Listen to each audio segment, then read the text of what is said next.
اعوذ باللہ من الشیطان الرجیم بسم اللہ الرحمن الرحیم الحمد للہ رب العالمین الرحمن الرحیم مالک یوم الدین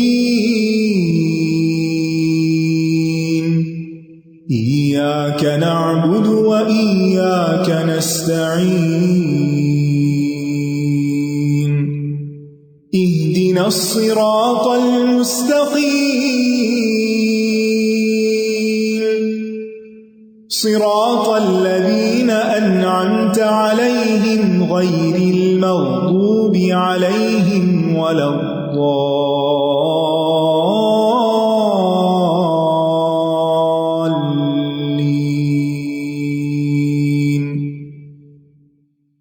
السلام علیکم ورحمۃ اللہ وبرکاتہ۔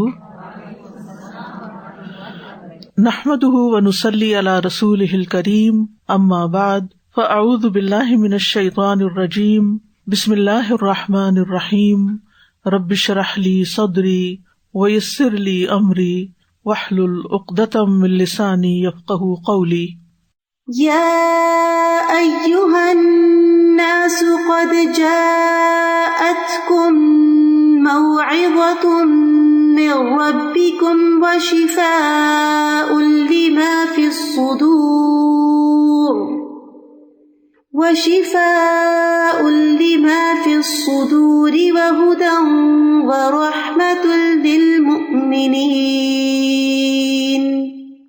قل بفضل اللہ وبرحمتہ فبذلک فلیفرحوا هو خیر مما یجمعون۔ اے لوگو، بے شک تمہارے پاس تمہارے رب کی طرف سے ایک عظیم نصیحت اور اس کے لیے سراسر شفا جو سینوں میں ہے، یعنی سینوں کی بیماریوں کی شفا آ گئی ہے، اور ایمان والوں کے لیے سراسر ہدایت اور رحمت آئی ہے۔ کہہ دیجئے یہ اللہ کے فضل اور اس کے رحمت ہی سے ہے، سو اسی کے ساتھ پھر لازم ہے کہ لوگ خوش ہو جائیں۔ یہ ان سب چیزوں سے بہتر ہے جو لوگ جمع کر رہے ہیں۔ اللہ سبحانہ وتعالیٰ نے یہ کتاب ہمارے پاس اس لیے بھیجی ہے کہ ہم اس کو پڑھیں، سمجھیں، اس میں غور و فکر کریں اور اس سے نصیحت حاصل کریں۔ کتاب انزلناہ الیک مبارک لیدبروا آیاتہ ولیتذکر اولو الالباب، جو کتاب ہم نے آپ کی طرف نازل کی ہے بڑی برکت والی ہے تاکہ لوگ اس کی آیات میں غور و فکر کریں اور عقل والے اس سے سبق حاصل کریں۔ تو ہم نے اس میں غور و فکر بھی کرنا ہے اور کیا کرنا ہے؟ سبق حاصل کرنا ہے۔ تو ہر روز قرآن مجید کو اس طرح پڑھیں اور سنیں کہ اپنے لیے اس میں سے سبق لیں، اللہ تعالیٰ کی نصیحت کو قبول کریں۔ اللہ تعالیٰ فرماتے ہیں قد جاءتکم موعظۃ، تمہارے پاس نصیحت آ گئی ہے۔ تو اگر اللہ تعالیٰ نے ہماری طرف یہ بھیج دی اور 1400 سال سے یہ ہمارے لیے محفوظ شکل میں موجود ہے، تو پھر ہم نے کیا کرنا ہے؟ اسے لینا ہے یا چھوڑ دینا ہے؟ اسے لینا ہے، اسے قبول کرنا ہے۔ اور مبارک ہے یعنی بہت زیادہ خیر اور وسیع علم پر مشتمل ہے۔ اس کے اندر ہدایت ہے، ہر بیماری سے شفا ہے، زندگی کی تاریکیوں میں نور ہے جس سے روشنی حاصل کی جا سکتی ہے۔ اس میں ہر حکم اور ہر وہ ہدایت موجود ہے جس کے ہم سب محتاج ہیں، جس کی ہمیں ضرورت ہے۔ اللہ تعالیٰ قرآن مجید فرماتے فَأَيْنَ تَذْهَبُونَ ان ہوا الا ذکر للعالمین، تم کدھر جا رہے ہو؟ منہ موڑ کے کہاں جا رہے ہو؟ اس کو چھوڑ کے کہاں جا رہے ہو؟ ان ہوا الا ذکر للعالمین، یہ تو سارے جہان والوں کے لیے ایک نصیحت ہے۔ تو کیا اس سے سبق نہیں لوگے؟ اس سے نصیحت نہیں لوگے؟ اس سے گائیڈنس نہیں لوگے؟ اس کے ذریعے رحمت حاصل نہیں کرو گے؟ اس کی برکتیں نہیں سمیٹو گے؟ پھر کہاں جاؤ گے؟ پھر کون ہے تمہارا؟ کون تمہیں پناہ دے گا؟ کون تمہاری مشکلات حل کرے گا؟ اگر اللہ کو چھوڑ دیا اور اللہ کے کلام کو چھوڑ دیا تو ہمیں اپنے دل میں پکا عہد کرنا ہے اس کام کو نہیں چھوڑنا۔ دنیا کا کوئی اور کام چھوٹتا ہے تو چھٹ جائے، لیکن اس رسی کو نہیں چھوڑنا۔ اور پھر اس کو پکڑنا کیسے ہے؟ اس میں غور و فکر کرنا ہے، ابن تیمیہ کہتے ہیں جو ہدایت کی غرض سے قرآن میں تدبر کرتا ہے اس کے لیے حق کا راستہ واضح ہو جاتا ہے، اس کو سچائی مل جاتی ہے۔ ابن قیم کہتے ہیں کسی بھی بندے کے لیے قرآن میں تدبر کرنے اور اس میں بہت زیادہ غور و فکر کرنے، اس کی آیات کے معنی پر اپنی فکر کو مجتمع کرنے سے بڑھ کر کوئی چیز اس کی دنیا اور آخرت کی زندگی کے لیے اس سے زیادہ مفید نہیں ہو سکتی، اور اس کی نجات کے لیے اس سے زیادہ قریب نہیں ہو سکتی۔ قرآن کے یہ معنی انسان کے ہاتھ میں خوش نصیبی مفید علوم کے خزانوں کی چابیاں تھما دیتے ہیں، اس کے دل میں ایمان کے قواعد جما دیتے ہیں، اس کی عمارت کو مضبوط کر دیتے ہیں، اس کے ستونوں کو گاڑ دیتے ہیں، اس کے دل میں اس کو دنیا اور آخرت اور جنت و جہنم کی شکل بھی دکھا دیتے ہیں، گزشتہ اقوام کے قصے سناتے ہیں، عبرتوں کے مقامات دکھاتے ہیں۔ اس کے معنی میں اللہ کی ذات، اس کے ناموں اور اس کی صفات اور اس کے افعال کا تعارف بھی کروا دیتے ہیں۔ جو چیزیں اللہ کو پسند ہیں اور جو پسند نہیں ان کا بھی تعارف کرا دیتے ہیں۔ لہٰذا ہمارے لیے ضروری ہے کہ ہم اس کتاب کو تھام کر رکھیں اور اپنی زندگی کا مقصد یہ رکھیں کہ اس کو پڑھ کر اس سے نصیحت حاصل کرنی ہے۔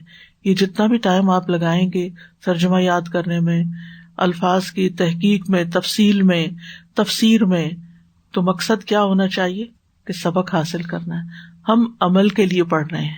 ہم کس کے لیے پڑھ رہے ہیں؟ اس پر عمل کرنے کے لیے۔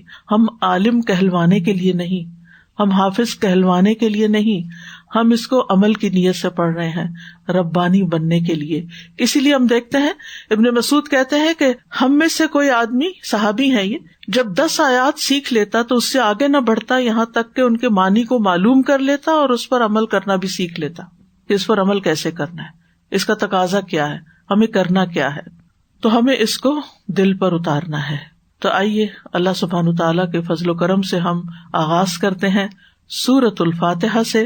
سورۃ الفاتحہ مکی سورت ہے، اس کی آیات کی تعداد 7 ہے۔ ترتیب کے اعتبار سے یہ قرآن مجید کی پہلی سورت ہے، نزول کے اعتبار سے قرآن مجید کی چوتھی سورت ہے۔ پہلی اقرأ بسم ربک الذی خلق، دوسری المزمل، تیسری المدثر اور چوتھی الفاتحہ۔ یہ سورت اللہ تعالیٰ کی حمد سے شروع ہوتی ہے، الحمدللہ سے، اور پہلی ہی آیت میں ہمیں اللہ کا لفظ جلالہ مل جاتا ہے جو اللہ تعالیٰ کا ذاتی نام ہے۔ اس سورت مبارکہ کے اور بھی کئی نام ہیں۔ الفاتحہ کے علاوہ اس کو فاتحۃ الکتاب بھی کہا جاتا ہے، ام القرآن، ام الکتاب، السبع المثانی، القرآن العظیم، سورۃ الحمد، الشفاء۔ اس کے علاوہ الصلاۃ بھی اس کو کہا گیا ہے۔ فاتحہ کا مطلب ہوتا ہے ابتدا کرنا، آغاز کرنا۔ اس کا نام فاتحہ اس لیے ہے کہ اس سے کتاب اللہ کا آغاز ہو رہا ہے، اور اسی طرح نماز میں بھی قرات کا آغاز، قرآن پڑھنے کا آغاز اسی سورت کے ساتھ ہوتا ہے، یعنی نماز میں بھی قرآن کا افتتاح سورۃ الفاتحہ کے ساتھ ہوتا ہے۔ پھر ام القرآن، ام الکتاب، القرآن العظیم، کیونکہ اس میں زندگی کے تمام احکامات موجود ہیں۔ ام کا مطلب ہوتا ہے اصل، یعنی بنیادی مضامین، بیسک جتنے بھی کانسیپٹس ہیں ہمارے دین کے، سب کی اصل یہاں موجود ہے۔ السبع المثانی اس لیے کہا جاتا ہے کہ 7 بار بار دہرائی جانے والی آیتیں ہیں، اور ہم دیکھتے ہیں کہ ہر نماز کی ہر رکعت میں، چاہے فرض ہو نفل ہو، حتیٰ کہ نماز جنازہ، ان سب میں سورۃ فاتحہ پڑھی جاتی ہے، اور اس کی آیات کو بار بار دہرایا جاتا ہے۔ یعنی قرآن مجید کا کوئی حصہ ہم اتنی دفعہ ریپیٹ نہیں کرتے جتنی دفعہ سورۃ الفاتحہ ریپیٹ کرتے ہیں، اور اتنی اہم سورت ہے، اعظم سورۃ فی القرآن ہے، قرآن مجید کی سب سے عظیم ترین سورت ہے، کہ اگر آپ مثلا نماز پڑھ رہے ہیں اور نماز کی رکعت میں الف لام میم سے لے کر الناس تک پڑھ لیں اور فاتحہ نہ پڑھیں تو آپ کی نماز نہیں ہوگی۔ لیکن اگر آپ صرف الفاتحہ پڑھ لیتے ہیں اور باقی سورت پڑھنی یاد نہیں رہی، نماز ہو جائے گی۔ اس سے آپ اس کی اہمیت کو سمجھیں کہ یہ سورت ہماری زندگی میں کتنی زیادہ اہم ہے۔ یہ سورت پوری امت کو متحد کرتی ہے، کیونکہ امت کے ہر فرد کو اس سورت کو سیکھنا لازم ہوتا ہے، کیونکہ اس کے بغیر نماز ہی نہیں ہوتی۔ یعنی اگر آپ کسی ادنا سے ادنا ان پڑھ سے ان پڑھ مسلمان کو بھی دیکھیں جسے کچھ نہیں آتا اور لیکن سورۃ الفاتحہ آتی ہوگی، اس لیے ایک نصیحت ہے آپ کے لیے کہ آپ اپنے بچوں کو خود سورۃ الفاتحہ سکھائیں، جن کے بڑے ہو چکے ہیں وہ کسی اور کے بچے پکڑ لیں اور ان کو سکھائیں۔ کیوں؟ اس میں بڑی راز کی بات ہے. ساری زندگی وہ جتنی بھی نمازیں پڑھے گا، جتنی دفعہ سورۃ فاتحہ پڑھے گا، اتنی دفعہ آپ کو ثواب ملے گا. کتنا بڑا ثواب ہو جائے گا. یعنی دن میں ہر شخص کو اگر صرف فرض بھی پڑھتا ہے 17 دفعہ تو سورۃ فاتحہ پڑھنی پڑتی ہے. اگر آپ نے کسی ایک بچے کو سورۃ فاتحہ سکھا دی ہے اور وہ ہر روز 17 دفعہ آپ سورۃ فاتحہ پڑھتا ہے تو آپ سوچئے کہ وہ ایک بچے کا 17 دفعہ کا ثواب آپ کو، دوسرے کا 17 دفعہ کا، تیسرے کا 17 دفعہ. اپنے بچوں کو بھی سکھائے. اور اگر بڑے ہو گئے ہیں تو اب آپ ترجمہ سیکھ رہے ہیں، اپنے بچوں کو سورۃ فاتحہ کا کم از کم ترجمہ ضرور سکھا دے. یہ خود سکھائے. باقی قرآن اگر کوئی اور پڑھا دیتا ہے پڑھا دے. بچہ چھوٹا بھی ہو، اگر آپ کے بچے بڑے ہوں گے تو ان کے بچوں کو پکڑ لیں، ان بچوں کو آپ سکھا دیں. اور اگر وہ صحیح نہیں پڑھتے تو ان کا پروننسیشن ٹھیک کرا دیں. لیکن اس کے لیے پہلے آپ کو اپنا ٹھیک کرنا ہوگا نا. اس کو میک شور کرنا ہوگا. اگر آپ کی ٹیچر آپ کو پاس کر دیتی ہیں تو پھر آپ آگے بھی سکھا سکتے ہیں. اور اگر ہو سکے تو اپنی دوستوں، جو بھی آپ کے ملنے جلنے والے لوگ ہیں، ان سب میں سے کوئی 5 لوگ کر لیں، بانجی بتیجے کوئی بھی، بڑے چھوٹے، ایون بزرگ بھی، ان کو سورۃ فاتحہ کا معنی بتا دیں. کیونکہ ہر نماز میں پڑھنی ہوتی ہے اور ہمیں نہیں پتا ہم کیا پڑھ رہے ہیں. تو یہ ایک اپنے لیے ایک نیکی اور صدقہ جاریہ کمانے کا بہت بڑا ایک موقع ہے. بہرحال اس سورت کو سورۃ الحمد بھی کہا جاتا ہے کیونکہ اس میں اللہ تعالیٰ کی حمد آئی ہے. سب سے پہلے شفا بھی کہا جاتا ہے کیونکہ یہ سورت بہترین دم ہے، یعنی ہر بیماری سے شفا کا ذریعہ ہے. اس لیے اس کو پڑھ کر اپنے اوپر بھی دم کیا کرے.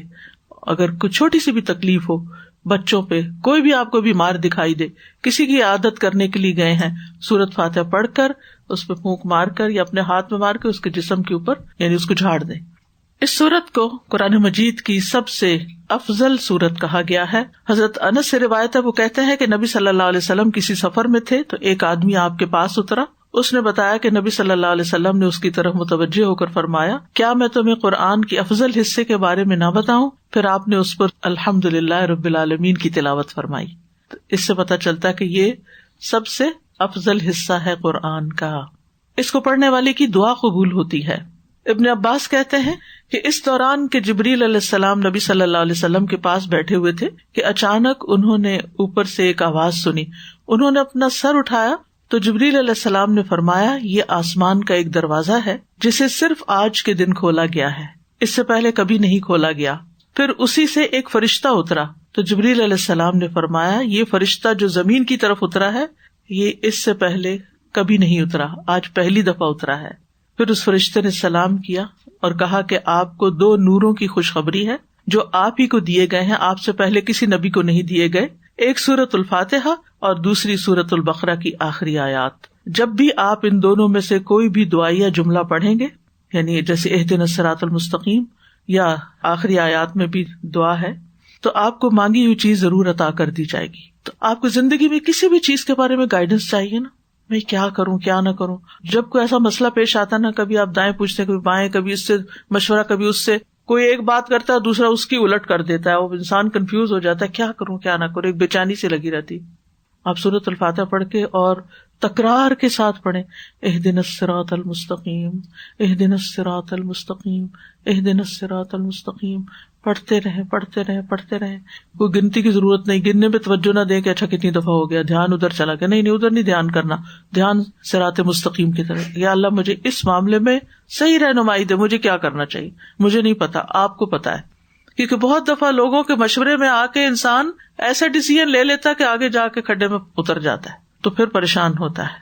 اللہ سبحانہ تعالیٰ بندے کا ہاتھ پکڑ لیتا ہے، اللہ تعالیٰ اس کو سیدھا رستہ دکھاتا ہے. تورات، زبور اور انجیل میں اس جیسی صورت نہیں، لہٰذا آپ خوش قسمت ہیں کہ اس دنیا کے اس وقت اس حصے میں پیدا ہوئے کہ آپ کو قرآن کی دولت ملی اور یہ صورت ملی قرآن مجید کے ذریعے.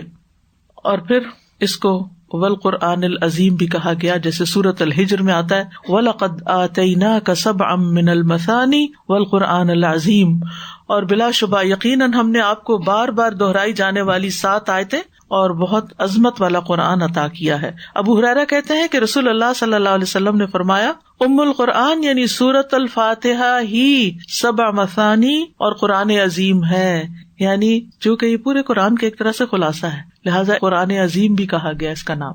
یہ لازمی شفا دینے والی سورت ہے. ابو سعید خدری کہتے ہیں کہ ہم ایک سفر میں تھے، ہم نے ایک قبیلے کے نزدیک پڑاؤ کیا، وہاں ایک لونڈی آئی اور کہنے لگی قبیلے کے سردار کو بچھو نے کاٹ لیا ہے اور ہمارے قبیلے کے مرد موجود نہیں ہیں، کیا تم میں سے کوئی دم کرنے والا ہے؟ تو ہم میں سے ایک شخص ساتھ چلا گیا، ہم اسے دم کرنے والا خیال نہیں کرتے تھے، ہمارا نہیں خیال تھا کہ اس کو کوئی دم آتا ہے، لیکن اس نے جب دم کیا تو سردار تندرست ہو گیا اور اس نے اسے 30 بکریاں دینے کا حکم دیا، نیز ہمیں بھی دودھ پلایا، نہیں جتنے بھی مسافر تھے سب کو دودھ پلایا۔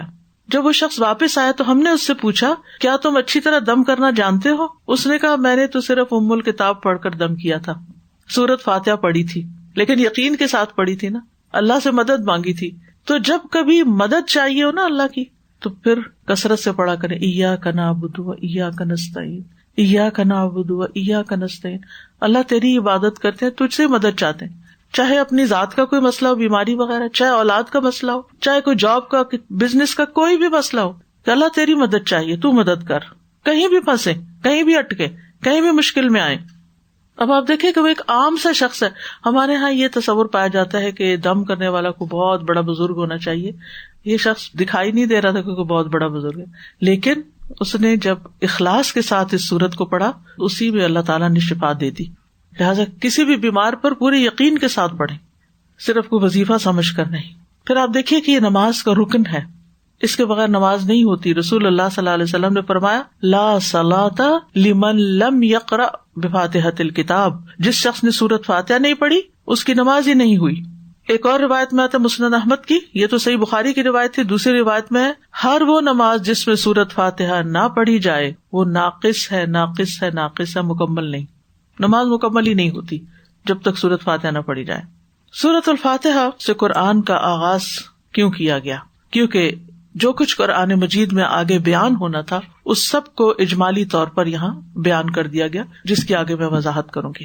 ہم سب کے لیے اللہ سبحانہ تعالیٰ کا ایک حکم ہے کہ فَإِذَا قَرَأْتَ الْقُرْآنَ فَاسْتَعِذْ بِاللَّهِ مِنَ الشَّيْطَانِ الرَّجِيمِ، کہ جب آپ قرآن پڑھنے لگے تو شیطان مردود سے اللہ کی پناہ مانگ لیا کریں۔ تو یہ ایک ادب ہے، لازمی، ضروری، اللہ کا حکم ہے کہ قرآن مجید پڑھنے سے پہلے ہمیں تعوذ پڑھنا ہے۔ تعوذ نہیں ہوتا، یہ بعض لوگ اس کو تعوذ کہتے ہیں، تعوذ ہے۔ تعوذ کا مطلب ہوتا ہے اللہ تعالیٰ کی پناہ لینا، اللہ تعالیٰ کی حفاظت طلب کرنا، اس کو استعاذہ بھی کہتے ہیں، ہر شر کو ہٹانے کے لیے اور ہر خیر کو پانے کے لیے۔ ابن قیم کہتے ہیں استعیذ باللہ کا معنی ہے میں اللہ کی ذات کے ساتھ تحفظ چاہتا ہوں اور اس کے ساتھ حفاظت چاہتا ہوں اور اس کی طرف پناہ لیتا ہوں۔ تو آغاز کرتے ہیں اعوذ باللہ سے۔ اعوذ باللہ من الشیطان الرجیم۔ ہمیں حفاظت کیوں چاہیے؟ حفاظت کب چاہیے ہوتی ہے؟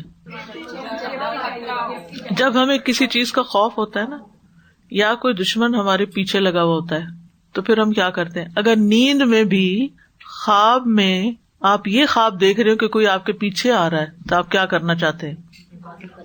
فوراً حفاظت والی جگہ پہ کسی کمرے میں گھس جا رہے ہیں، چٹکنی لگا رہے ہیں، دروازہ لاک کر رہے ہیں، گاڑی کا دروازہ بند کر رہے ہیں، کھینچ رہے ہیں۔ ایسی خوابیں آتی ہیں نا کہ کوئی پیچھے لگا ہوا، تو ہمیں حفاظت چاہیے اپنے آپ کو پروٹیکٹ کرنے کے لیے، ٹھیک ہے نا؟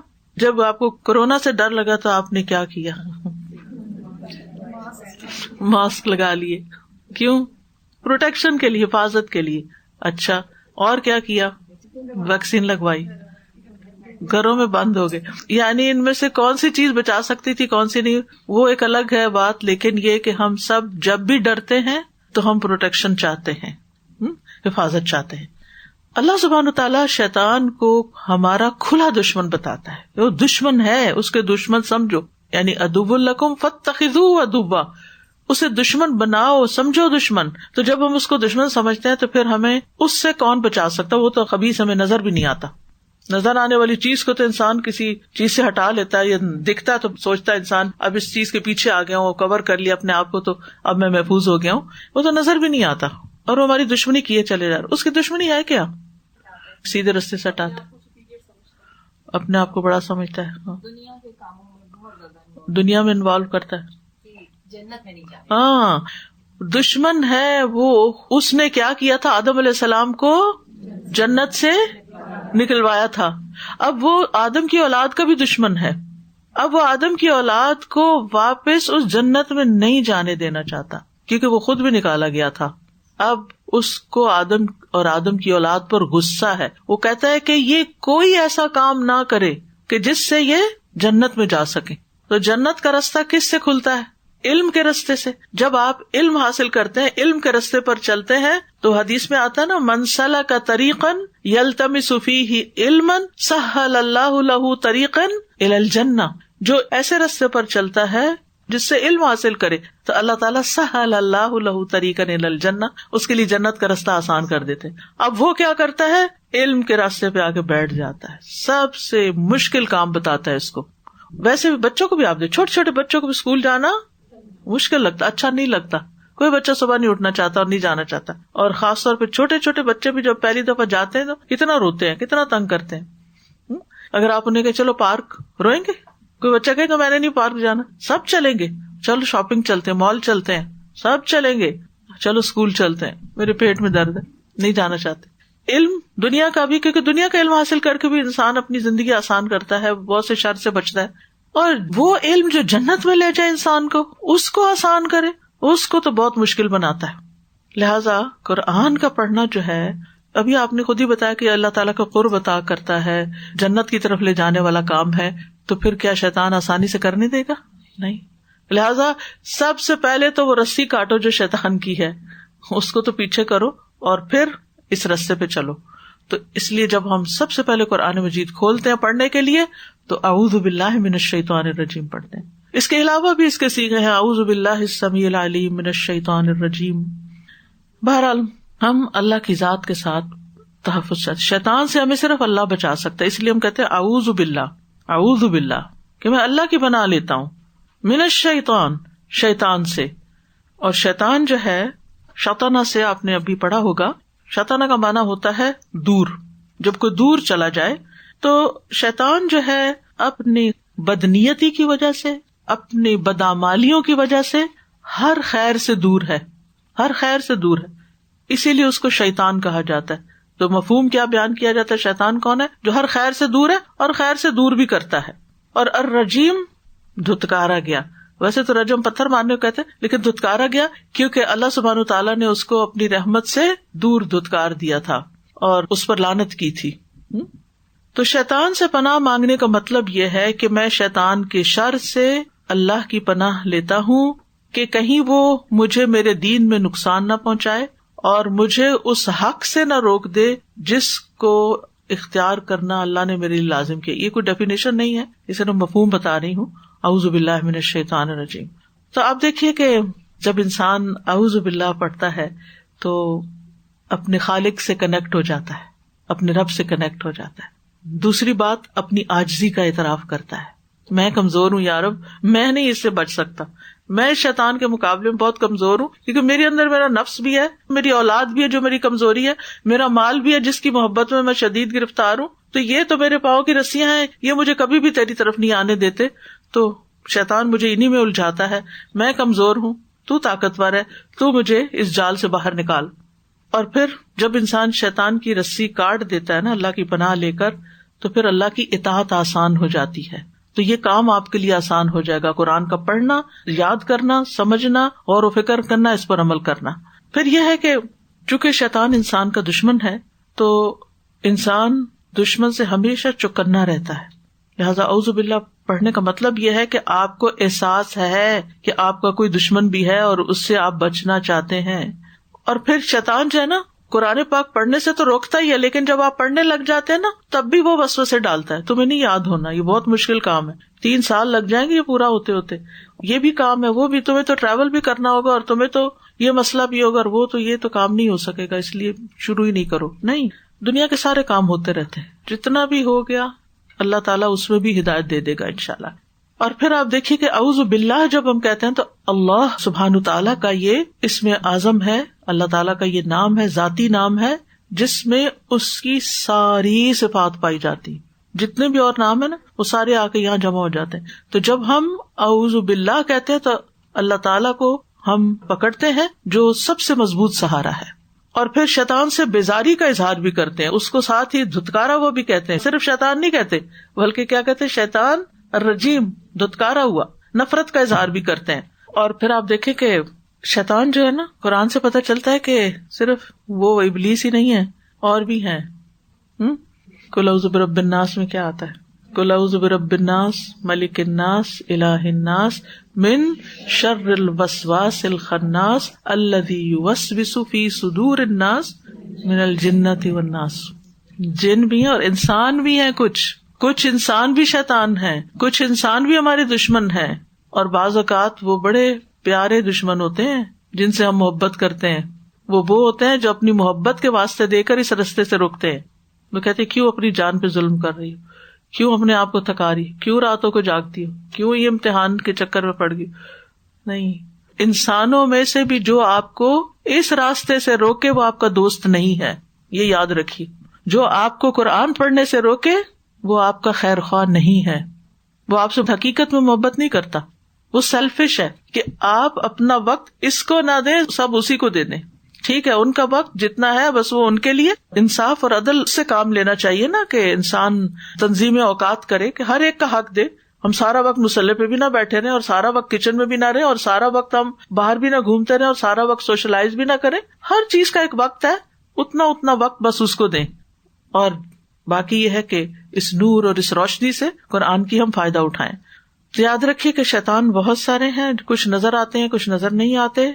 بڑے شیطان سے پناہ مانگنی اور اس کے چیلوں سے بھی جو انسانوں اور جنوں کی شکل میں ہے، اور شیطان رجیم سے دوری، رحمان رحیم کی پناہ لے کر. اور پھر آپ دیکھیے کہ اعوذ کا لفظ جو ہے نا، یہ پریزنٹ ٹینس ہے. میں ابھی مضارع کا لفظ نہیں بولوں گی کیونکہ پھر آپ پریشان ہوں گے. یہ پریزنٹ ٹینس ہے، میں پناہ لیتا ہوں، یعنی میں ہر وقت لیتا رہتا ہوں، کنٹینیوس کام ہے میرا. ٹھیک ہے، اور خاص طور پر قرآن پڑھتے وقت، کیونکہ وہ اثر انداز ہوتا ہے، آنے نہیں دیتا اس طرف. آ جائیں تو وسوسے ڈالتا ہے، جب اس سے بچے تو بعض اوقات معنی کی اصل نہیں سمجھنے دیتا، کہیں اور دماغ لے جاتا ہے، غیر حاضر کر دیتا ہے. تو اس لیے کیونکہ آپ دیکھیے کہ قرآن مجید کا پڑھنا پڑھانا ایک فضیلت والا کام ہے نا، تو پھر وہ کہتا ہے کہ اچھا چلے پڑھ لے. اب یہ یہاں تک تو بات نہیں آئے، میں